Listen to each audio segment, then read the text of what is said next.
really appreciate that comment because we've never been heavily vested in the Microsoft relationship. We sort of always assumed we're going to find our own leads and do our own marketing and whatever. So I wanted to ask that question of how many people, sort of see it that way versus you have to go all in with Microsoft to get leads. I think that's the question for me. I'm not going to lie. We've gotten some very successful leads from Microsoft. Like our biggest customers that we have now have come through the Microsoft channel. But to be honest with you, it was mostly through the store. When their local store was open, we did, speaking engagements, right? But, stores are closed now.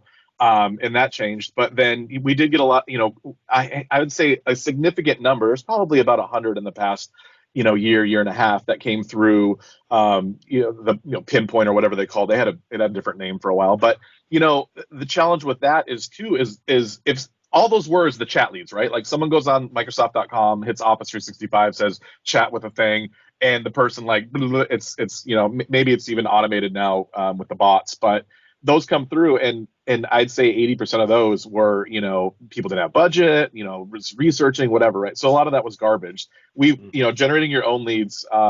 And even my big beef with Microsoft too on the marketing side is they had the partner marketing program, right? And they had generated just a ton of content. And they actually had a team that did a weekly office hours up till the end of last fiscal year.